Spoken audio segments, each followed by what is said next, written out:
ci twórcy chcą dużo powiedzieć, prawda? Dużo powiedzieć, często ważnych rzeczy, a często jakby na bazie intrygi i fabuły, no, która ma powiedzieć w ciągu kilku minut. No i często tego jest za dużo, prawda? Za dużo jakby, no na przykład na tego bohatera spada nieszczęść, mówię o tym Antku, prawda? W ramach w ramach kilkuminutowego filmu tych problemów ma tyle, że każdy jeden mógłby wystarczyć na jeden, w filmie Ono też jest na jeden film, tak?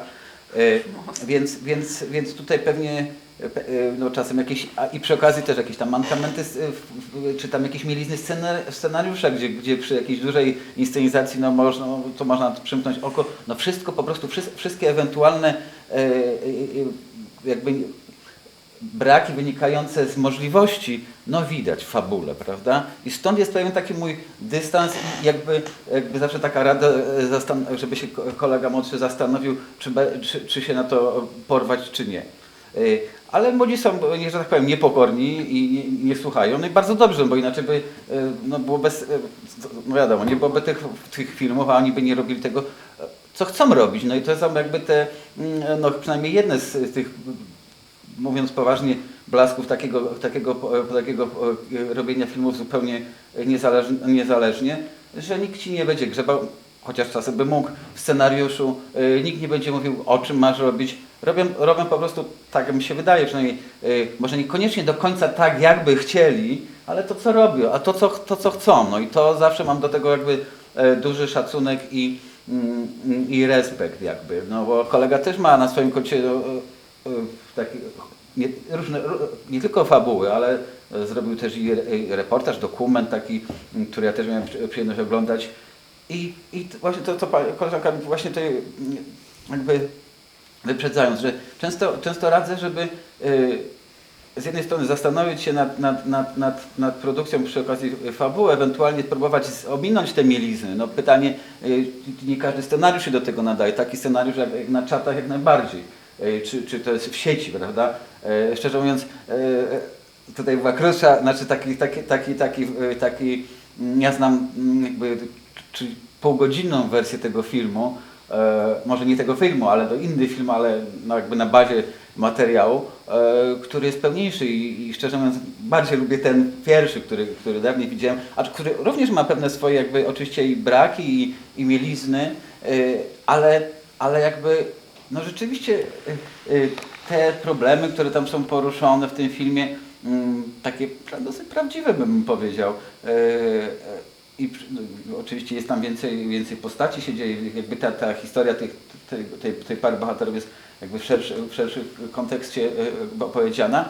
No, jakby na mnie robiło mocniejsze wrażenie, aczkolwiek ten film jest takim jednym uderzeniem, prawda? To jest jakby zupełnie inna historia na 10 minut, a na pół godziny. Ona tutaj ma to swoje prawa i w ramach tych 10 minut jest to oczywiście opowiedziane ciekawe. Jak robiłem pierwszy film na czatach, czyli taka dłuższa wersja filmu Zapani w sieci, no to był taki film w miarę bezpieczny, kameralny, aktorzy, wiadoma, konwencje i tak dalej, takie prawie realistyczne. Potem był ten dokument, Kraków po latynosku, a potem przeczytałem książkę Roberta Rodrigueza o tym, jak można robić film jednoosobowo wręcz, jedną ekipą, jak robić dużo ujęć, jak to później montować, żeby to było dynamiczne. I to mnie tak ujęło, zaciekawiło, że chciałem zrobić coś podobnego i tak się narodziło właśnie Zabójcze nagranie. Gdzie było tego tak dużo i takiego fajnego powera wtedy czułem tam na planie i potem jak to montowałem, że to jednak coś z tego może być fajnego. Tu się połączy dwa ujęcia w jedno, tam się jakiś doda fajny efekt dźwiękowy, tutaj się połączy dwóch aktorów w danym pomieszczeniu, tu będzie jakaś bijatyka, tam będzie jakiś pościg, zresztą to był taki nawet aż wyznacznik, że musi być walka wręcz, musi być jakiś pojedynek, musi być pościg, musi być scena w łóżku. No i to było. A większość tych filmów operuje jakby, widzieliśmy to jakby różnymi konwencjami. No. Oprócz taki dramat psychologiczny, no mówię oczywiście o uproszczeniu, jak ta sieć, czy jakiś społeczno-obyczajowo ten Antek, czy horror z nawiązaniem do jakiegoś ekspresjonizmu niemieckiego, prawda, w postaci tego ścierwodziada. No czy też takie kino amerykańskie, no, ukłony tam do Quentina Tarantino i tego typu kino amerykańskiego po ślepym trafie, czy też bardziej bym powiedział współczesnych tego kina amerykańskiego, gdzie bohater wplątany jest w niesamowitą intrygę i samodzielnie próbuje walczyć z systemem, z wielkimi tam możnymi tego świata prawda, i jest to wszystko bardzo zapętlone i niesamowicie pokombinowane. No tutaj kolega jakby można powiedzieć, odbijając pałeczkę bo to nie był zarzut, tylko jakby pewna obserwacja co do porywania się na kino gatunków. No, odbił pałeczkę i jakby odwrócił kota ogonem poprzez ten nawias, który włożył w taki autofilmowy, autotematyczny, prawda?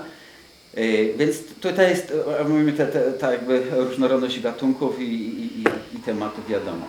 Pytanie moje takie jest, czy chcieliście to robić na poważnie, mówiąc tak prosto, czy też z przymrużeniem oka, czy tam z przymrużeniem oka, bo to jest jakby no, w pewnym sensie decydujące o odbiorze tego filmu, prawda? I dlatego chciałem poznać jakby zamysł, intencje autorów w tej kwestii. Tam było takie oczywiście puszczenie oka do widza, taka gra konwencjami.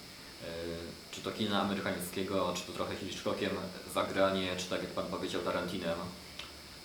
I ta postać czeka na widza, no to wiadomo było, że to nie będzie w kino na poważnie, prawda? Gangster, który jest ślepy, albo drugi, który rozdaje kartki zamiast mówić. No. To jest taki realizm oczywiście umowny, tak? W konwencji danego filmu. My wiemy, że to się mogło wydarzyć, no bo to się dzieje, tak? Oni tak odbierają, reagują. Nikt nie patrzy tak zdziwiony, że czemu on mi tu kartkę podaje. Tylko wiadomo, że on poda kartkę i tak się porozumiewają. W konwencji tego świata filmowego. No jasne, rozumiem.